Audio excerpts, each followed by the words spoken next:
BBA, BCA, BCom computer కోర్సులో 100% placement లభించే ఏకైక డిగ్రీ కాలేజ్ కూకట్పల్లిలోని ఐక్రియేట్ డిగ్రీ కాలేజ్.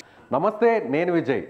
పొట్ట చేత పట్టుకొని గల్ఫ్ దేశాలకు వెళ్తున్నటువంటి చాలామంది కూడా అక్కడ మోసపోయి ఏజెంట్లు, అదేవిధంగా అక్కడికి తీసుకువెళ్ళినటువంటి ఎవరైతే ఉన్నారో వారి చేతిలో మోసపోయి అవస్థలు పడుతున్నటువంటి ఉదంతాలు రోజు రోజుకి బయటకు వస్తున్నాయి. ఇప్పుడు తాజాగా చూస్తే ఇటీవల మదనపల్లి ప్రాంతానికి సంబంధించినటువంటి శివకుమార్ అనేటువంటి ఒక వ్యక్తి అక్కడ కువైట్కి వెళ్ళడం, అక్కడ వేరే ఒక ఉద్యోగం ఇప్పిస్తానని చెప్పి అక్కడికి వెళ్ళిన తర్వాత ఎడారిలో అక్కడ ఉన్నటువంటి ఒంటెలను కావచ్చు, వేరే జంతువుల్ని మేపడం కోసం అక్కడ పశువుల కాపరగా తీసుకువెళ్ళి అక్కడ అనేక రకాల ఇబ్బందులు పడుతున్నటువంటి ఉదంతాన్ని సోషల్ మీడియాలో పోస్ట్ చేసిన తర్వాత వెంటనే ఆ ఉదంతాన్ని సుమన్ టీవీ ఒక్కసారిగా వెలుగులోకి తీసుకొచ్చినటువంటి విషయం మీకు తెలిసిందే.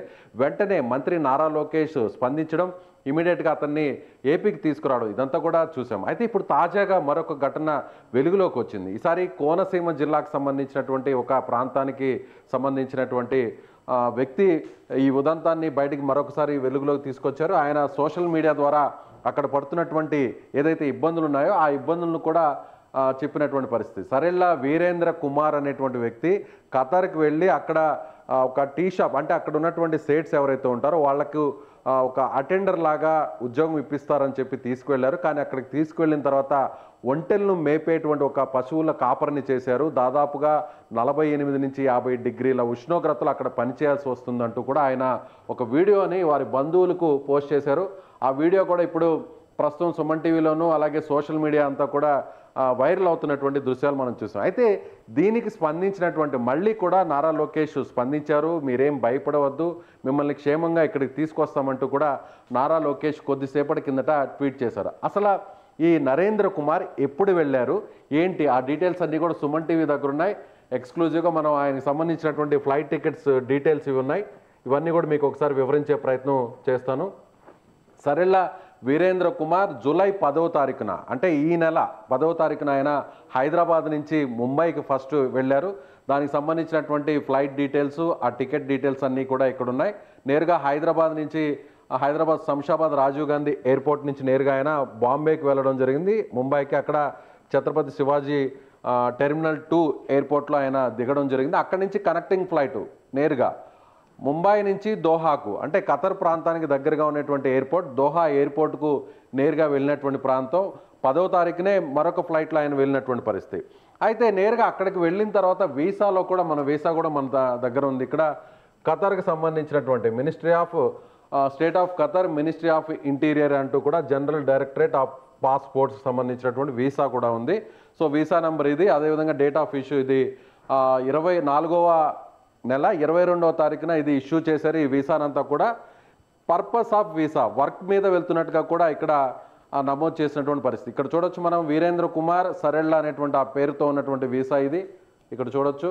అయితే అక్కడికి వెళ్ళిన తర్వాత, అంటే ఇంత డీటెయిల్డ్గా పక్కాగా వెళ్ళిన తర్వాత అక్కడికి వెళ్ళినటువంటి ఏజెంట్ నేరుగా అక్కడికి తీసుకువెళ్ళిన తర్వాత అక్కడ ఒక అటెండర్గా, అంటే అక్కడ చిన్న చిన్న వర్క్స్ చేయడానికి వారి దగ్గర పనిచేస్తూ టీసు కాఫీలు జస్ట్ వారికి ఒక అటెండర్ లాగా మాత్రమే ఉండాలి, అక్కడ పెద్దగా కష్టపడాల్సినటువంటి అవసరం లేదు అంటూ నమ్మించి తీసుకువెళ్ళాడు. తీసుకువెళ్ళిన తర్వాత ఖతర్ నుంచి కారులో తీసుకెళ్ళిన తర్వాత ఒక అటవీ ప్రాంతానికి దాకా వెళ్ళాడు. అక్కడి నుంచి ఎవరికి చెప్పకుండా కూడా ఎడారి ప్రాంతానికి తీసుకువెళ్ళాడు. ఎడారి ప్రాంతంలో అక్కడ ఒంటెలను మేపడం కోసంగానే తనను ఉంచాడంటూ కూడా ఈ నరేంద్ర కుమార్ ఒక వీడియో తీసి ఆ వీడియోనంతా కూడా తన స్నేహితులకు బంధువులకు పంపించారు.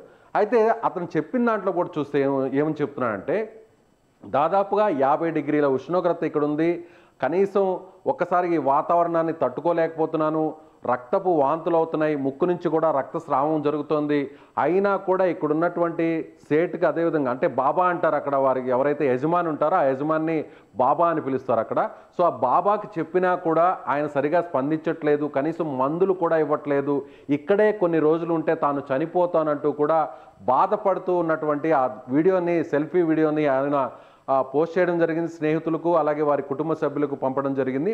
పంపిన తర్వాత వెంటనే ఆ వీడియోను కూడా మళ్ళీ సుమన్ టీవీలో మనం ప్రసారం చేయడం జరిగింది. అదేవిధంగా ట్వీట్ కూడా చేశారు, వారి స్నేహితులు కూడా ట్వీట్ చేశారు. ట్వీట్ చేసిన వెంటనే నారా లోకేష్ స్పందించారు. సో ఇలాంటి ఘటనలు రోజు రోజుకి వెలుగులోకి వస్తున్నాయి.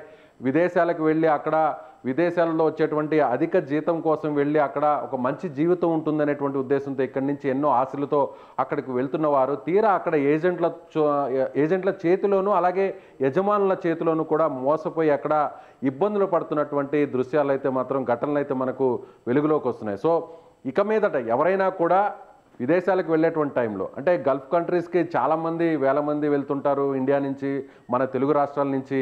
కానీ ఈ విధంగా అంటే ఇక్కడ ఒక పని చెప్పిన తర్వాత అక్కడికి వెళ్ళిన తర్వాత వేరొక పనిలో పెట్టడం, అక్కడ ఇబ్బంది పడుతూ అక్కడ ఉన్నటువంటి వాతావరణాన్ని తట్టుకోలేక, జనరల్గా గల్ఫ్ కంట్రీస్ అంటే కూడా మనం చెప్పాల్సినటువంటి అవసరం లేదు. అక్కడ ఉష్ణోగ్రత టెంపరేచర్ దాదాపుగా 50 డిగ్రీల పైనే ఉంటుంది. 45 డిగ్రీల నుంచి ఒక్కొక్కసారి 50 దాటేంత స్థాయి కూడా వెళ్తుంది. కాబట్టి వీటన్నిటిని కూడా పూర్తిగా తెలుసుకున్న తర్వాత అప్పుడు విదేశాలకు వెళ్ళాలనేది మనం ఇప్పుడు ఈ వీడియో చేస్తున్నటువంటి ప్రయత్నం.